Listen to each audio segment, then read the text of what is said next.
तो ये कहानी एक ऐसी दुनिया की है जहाँ पर डीमंस ने हमला कर दिया था और वो अपनी जादुई शक्तियों का इस्तेमाल करके काफी बड़ी मात्रा में इंसानों का शिकार करते थे और इंसानों को बड़ी बेरहमी से मारकर उन्हें खा जाते थे। और इंसान उन राक्षसों के सामने काफी ज्यादा लाचार होते हैं क्योंकि उनके पास उन राक्षसों का सामना करने की शक्ति नहीं थी। लेकिन एक दिन प्रकृति इंसानियत की मदद की पुकार सुन लेती है और 5 लोगों का एक समूह इंसानियत के सामने आता है जिन्हें प्रकृति के 5 पहलुओं के नाम से जाना जाता था क्योंकि वो प्रकृति में मौजूद 5 धातुओं की शक्ति को काबू कर सकते थे जो कि फायर, एयर, वाटर, वुड और मेटल थे। और अपनी इन शक्तियों का इस्तेमाल करके प्रकृति के 5 पहलुओं ने इंसानियत को बचाने के लिए राक्षसों के खिलाफ जंग छेड़ दी, जहाँ पर आम राक्षस प्रकृति के 5 पहलुओं के सामने काफी ज्यादा लाचार नजर आ रहे होते हैं और सिर्फ देवाकोटि के राक्षस ही प्रकृति के 5 पहलुओं का सामना कर पा रहे थे। लेकिन प्रकृति के 5 पहलू अपनी शक्तियों का एक साथ इस्तेमाल करके सभी राक्षसों को हराने में कामयाब रहते हैं और उन सभी राक्षसों को दुनिया के सबसे ऊंची पहाड़ की चोटी पर कैद कर देते हैं। लेकिन प्रकृति के पहलुओं को डर होता है कि वो सील देवाकोटि के राक्षसों को रोकने के लिए काफी नहीं होगी, इसलिए प्रकृति के 5 पहलू देवाकोटि राक्षसों के लिए एक स्पेशल सील तैयार करते हैं जिससे वो किसी भी हालत में वहाँ से बाहर नहीं निकल सकते थे। वहीं दूसरी तरफ प्रकृति के 5 पहलू छोटे मोटे डीमंस को रोकने के लिए उस माउंटेन के चारों तरफ मैजिकल पिलर खड़ी कर देते हैं ताकि लो ग्रेड डीमंस कभी भी उस माउंटेन से बाहर न निकल सके। और अपने इस महान काम से प्रकृति के 5 पहलुओं ने फिर से प्रकृति में संतुलन स्थापित कर दिया था और सभी जीव जंतु वापस से अपनी जिंदगी आराम से जीने लगते हैं। लेकिन इस घटना के कई 100 साल बाद 3 रहस्यमय लोग वापस से उस श्रापित पहाड़ की धरती पर कदम रखते हैं जिनका नाम जुआन, लिन और शू होता है, जो उस पहाड़ पर ग्रेट सील को तोड़ने आए थे। और वो लोग ऐसा करने में भी कामयाब रहते हैं जिस पर एक खतरनाक राक्षस उस सील से बाहर आता है जिसका नाम क्विलिन था और वो अपनी शैतानी शक्तियों को आसपास फैलाने लगता है, जो देखकर जुआन बिना कोई समय गवाए उस राक्षस पर लगातार आग के गोले बरसाने लगता है और उस राक्षस पर अपने कई सारे पावरफुल मार्शल आर्ट मूव्स का भी यूज करता है। लेकिन इन सब के बावजूद भी जुआन क्विलिन का कुछ नहीं बिगाड़ पाया होता क्योंकि क्विलिन जुआन की उम्मीद से कई गुना ज्यादा शक्तिशाली था, जिस वजह से जुआन के पास अपने आप को क्विलिन के हमलों से बचाने के अलावा और कोई चारा नहीं होता है। लेकिन इसके बावजूद भी क्विलिन जुआन को काफी बुरी तरह घायल कर देता है और क्विलिन और जुआन की मौत की लड़ाई के बीच एक छोटा सा डीमन ग्रेट सील से निकलकर वहाँ से भाग जाता है जिस पर किसी का ध्यान नहीं जाता। इसी दौरान क्विलिन जुआन को एक जोरदार मुक्का मारता है जिस पर जुआन बड़ी मुश्किल से अपने आप को संभाल पाता है और अपनी छिपी हुई शक्तियों का इस्तेमाल करने का फैसला करता है जिसका नाम फायर फोनिक ब्रश था, जिसका इस्तेमाल करने से जुआन का पूरा शरीर आग में जलने लगता है और वो क्विलिन पर हमला कर देता है, जहाँ पर जुआन अपनी आग की शक्तियों का इस्तेमाल करके क्विलिन पर जानवरों की तरह हमला कर रहा था जिससे उनकी लड़ाई और ज्यादा खतरनाक होने लगती है। लेकिन तभी उनके चारों तरफ बर्फ का एक समुद्र उठने लगता है जिसके साथ ही वहाँ पर प्रकृति के दूसरे पहलू भी आ जाते हैं, जहाँ पर जल का पहलू जुआन को बिना उसकी इजाजत के ग्रेट सील को तोड़ने के लिए काफी डांटता है, जिसके बाद प्रकृति के 5 पहलू एक साथ मिलकर क्विलिन से फाइट करने लगते हैं और उसे वापस ग्रेट सील में कैद कर देते हैं। लेकिन क्विलिन काफी ज्यादा चालाक होता है और वो लिन और शू को बंदी बना लेता है और प्रकृति के 5 पहलू से कहता है कि वो लिन और शू को तभी आजाद करेगा जब वो लोग उसे उसका बेटा वापस लाके देंगे जो ग्रेट सील को छोड़कर कहीं भाग गया था। जिसके बाद हम एक पहाड़ पर मौजूद एक शॉप का सीन देखते हैं जहाँ पर 2 भाई काम करते थे जिन्हें जोडास ब्रदर के नाम से जाना जाता था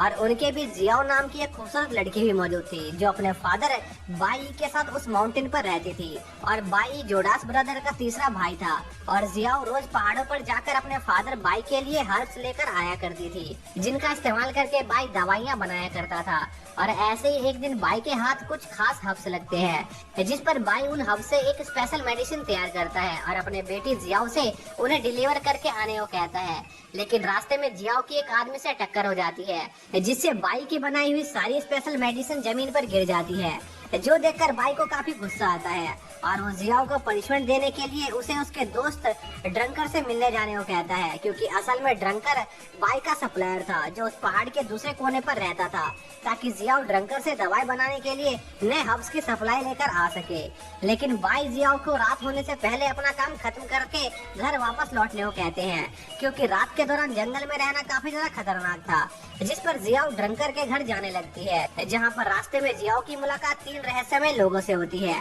जिन्होंने अपने आप को पूरी तरह से ढक रखा था, जिन्हें देखकर जियाओ काफी ज्यादा डर जाती है और अपनी जान बचाकर वहाँ से भागने लगती है। लेकिन भागते भागते जियाओ के पैर लड़खड़ा जाते हैं और वो एक ढलान से नीचे की तरफ लुढ़कने लगती है और एक पत्थर से जाकर टकराती है, जहाँ जियाओ देखती है कि असल में वो पत्थर एक स्टोन टैबलेट होता है, जिस पर प्राचीन भाषा में सेक्रेड साउंड माउंटेन लिखा हुआ था। तभी जियाओ को एहसास होता है कि वो खो गई है, इसलिए जियाओ आसपास किसी जानी पहचानी जगह को ढूंढने लगती है। उसी दौरान जियाओ की मुलाकात जुआन से होती है, जो एक लेक के किनारे नहा रहा था, जिस पर जियाओ जुआन को सारी बात बताती है, जो सुनकर जुआन जियाओ को वापस उसके विलेज पहुंचाने में मदद करने का फैसला करता है। और उनके सफर के दौरान जुआन जियाओ को सेक्रेड साउंड माउंटेन और ग्रेट सील से जुड़ी हुई कहानियों के बारे में बताता है, लेकिन जुआन को उन कहानियों पर यकीन नहीं था, क्योंकि उसका मानना था कि ये कहानियां मनगढ़ंत है। और कुछ देर के सफर के बाद जियाओ आखिरकार ड्रंकर के घर पहुंचने में कामयाब हो जाती है और उससे अपने फादर बाई के लिए नए हर्ब्स का पैकेज ले लेती है,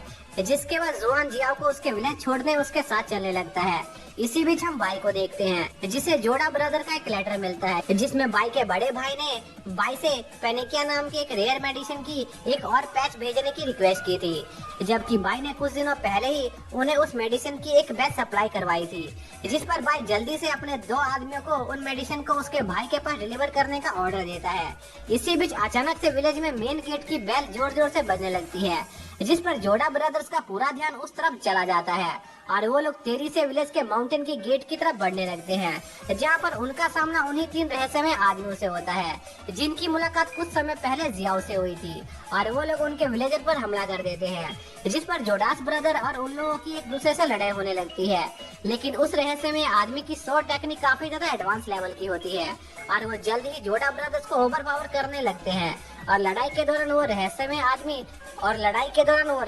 आदमी जोड़ा ब्रदर्स को घायल करके विलेज के गेट के काफी नजदीक पहुंच जाता है और सिक्स्थ ब्रदर को एक जोरदार लात मारकर उसे दूर उड़ा देता है और उसके चेस्ट में अपने कुछ ड्रैगर घुसा देता है। लेकिन सही समय पर फिफ्थ ब्रदर वहां आकर सिक्स्थ ब्रदर की जान बचा लेता है, जो अपने स्पेयर के साथ उस रहस्यमय आदमी से लड़ाई करने लगता है और अपनी स्किल का यूज करके उस रहस्यमय आदमी को पुल के दूसरे किनारे पर धकेलने लगता है, जो देखकर बाकी दोनों रहस्यमय आदमी भी उस लड़ाई को ज्वाइन कर लेते हैं और फिफ्थ ब्रदर पर अपने ड्रैगर से अटैक करते हैं, जिस पर फिफ्थ ब्रदर उनके ड्रैगर को रोकने में कामयाब रहता है। लेकिन वो उनके अगले अटैक को ब्लॉक नहीं कर पाता और काफी ज्यादा घायल हो जाता है। लेकिन अपनी चोटों के बावजूद भी फिफ्थ ब्रदर उन रहस्यमय लोगों से लड़ना जारी रखता है और उन पर अपने फुल फोर्स से अटैक करता है। लेकिन फिफ्थ ब्रदर देखता है कि उसके अटैक उन रहस्यमय आदमियों को डैमेज नहीं कर पा रहे थे। इसी बीच सेवेंथ ब्रदर उन रहस्यमय लोगों पर 2 एक्सप्लोसिव एरो से अटैक करता है, जिसमें से एक एरो उन्हें हिट करने में कामयाब रहता है, पर वो रहस्यमय आदमी सेवेंथ ब्रदर के दूसरे एरो को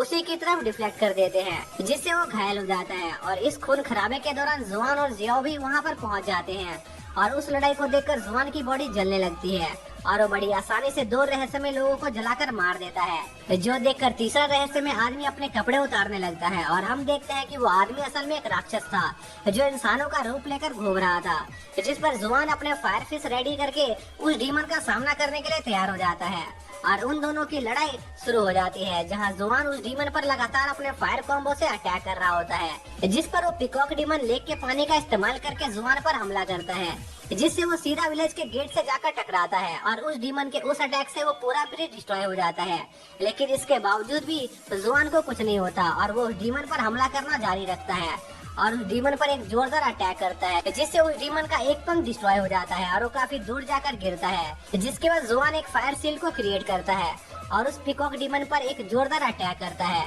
जिस पर उस डीमन को एहसास होता है कि जुआन उससे काफी ज्यादा पावरफुल है, इसलिए वो वहाँ से भाग जाता है। इसी बीच विलेजर अपने सभी लीडर्स को बुरी तरह घायल देखकर काफी ज्यादा दहशत में होते हैं, जो देखकर बाई सभी लोगों का हौसला बढ़ाने की कोशिश करता है। लेकिन तभी वो पिकॉक डीमन बाई के ठीक पीछे आकर खड़ा हो जाता है, जिसे देखकर वहाँ मौजूद किसी इंसान के मुँह से कोई आवाज नहीं निकल पा रही थी, क्योंकि वो सभी काफी खौफ में चले गए थे। लेकिन तभी जुबान वहाँ आकर उस डीमन पर अटैक कर देता है और उसकी गर्दन तोड़कर उसे मारने वाला होता है। लेकिन मरने से पहले वो पिकॉक डीमन विलेजर पर अपने आइस ब्रिज से हमला कर देता है, जिस पर जुआन अपनी पावर से उस विलेज को प्रोटेक्ट करने लगता है। लेकिन यह मौका देकर वो पिकॉक डीमन अपने विंग्स की मदद से जुआन का एक हाथ और पैर काट देता है, जिससे जुआन अब उसका सामना करने की हालत में नहीं था, जिसके साथ ही ये पार्ट यहीं पर एंड हो जाता है।